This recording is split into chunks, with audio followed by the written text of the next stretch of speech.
So my name is Jeffrey Rosenfeld, and I'm a professor of neurology at Loma Linda University in Southern California. So today we got to debate what I think might be the most important question that we currently have to confront in ALS MND research, and that is, how do we call this disease? So for many, many years, we've had criteria to make a diagnosis, and we have accepted a tremendous amount of variability around those criteria. So patients that have been labeled as ALS, MND, have a tremendous variety of symptoms. They have a disease course which is quite variable. And now that we have more information about biomarkers, they have very variable biomarkers. The genetics is variable, the biomarker is variable, the clinical presentation is variable, and at some point, you have to say, perhaps, this is not all one disease. And that was the subject of our debate today. And two groups put out very compelling arguments for and against that idea, and the audience got to weigh in, which was quite gratifying. And the overwhelming majority of the audience, before and after the debate, felt that we ought to be calling these different diseases. We ought to have different diagnostic criteria. And the criteria, perhaps yet to be developed, was perhaps the next threshold of topics to address. But so long as there might be more than one disease that we are currently studying as one disease, our chance of finding an effective therapy, an effective disease-modifying course is much limited, because we are studying perhaps apples and oranges using the same fertilizer, and it may not work on all, and statistically it might dilute out. So I am very enthusiastic about future efforts to try to further subdivide, either with the use of a biomarker or perhaps a target specific to a medication or a therapy being investigated, or perhaps clinical presentation. And we'll see what happens next, but it was a very exciting and lively debate that I think has been overdue. When I used to bring this up, it was a very contentious, almost dismissed concept that of course there's, a person can have high blood pressure or diabetes, and it can be of variable degrees of severity. That's what we're seeing. But it's been much, much more widely accepted, and I suspect if we would have taken the poll downstairs 5 years ago or more, we would have seen a very different result. The majority would have said this is one disease with many faces. Today and for the past perhaps 4 to 5 years, it's been increasing in favor. And that's partly because we now have different discriminators. Some patients have particular genes that are abnormal, but not others. Others have different genes. Some have a very recognized elevated biomarker, and others not. So we're beginning to say that there might be a biological underpinning to the clinical heterogeneity that we've recognized. But up until perhaps 5 years ago, we were very accepting of this variability. Now it's being critically questioned.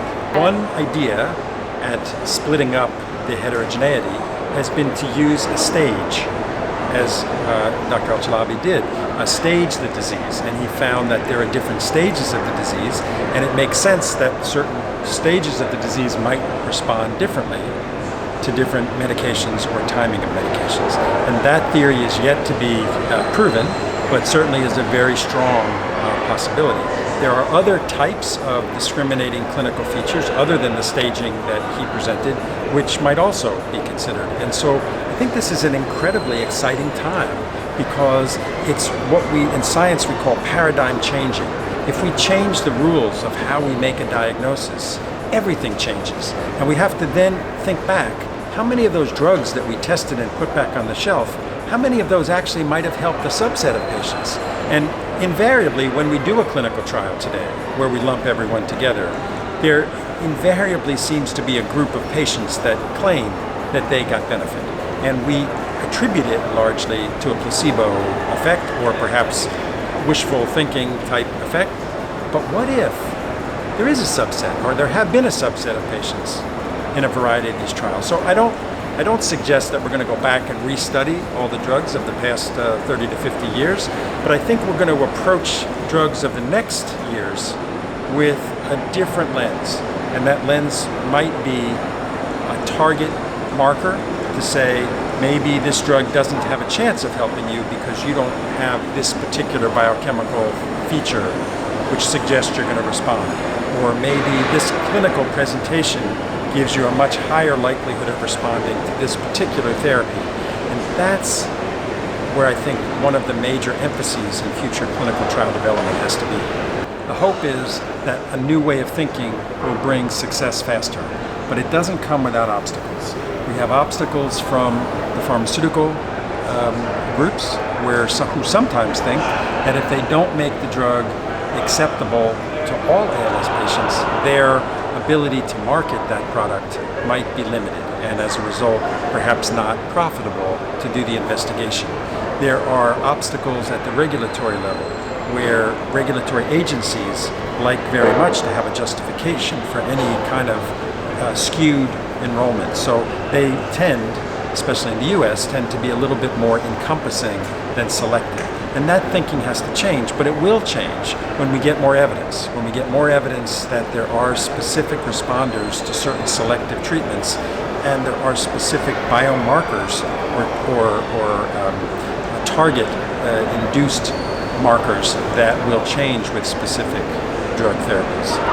I think this is the most hopeful area that there is right now. So once we start, if in fact this disease is multiple diseases, once we start to slice that pie into smaller pieces, we will see a tremendous benefit in the selective treatment of patients.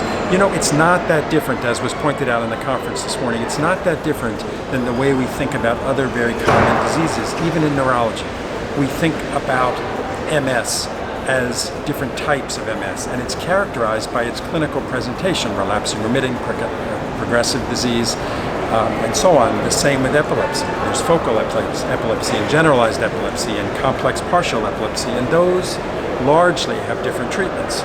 And so migraine headache is the same. Different types of headaches have different treatments. So we have been a little bit stymied in our ALS investigations with the same type of thinking. And it's, for me, among the most exciting things I've heard in the field, that people are now coming around to saying, perhaps we should subdivide this disease, and perhaps we should approach it as different entities. And that's what the debate was about.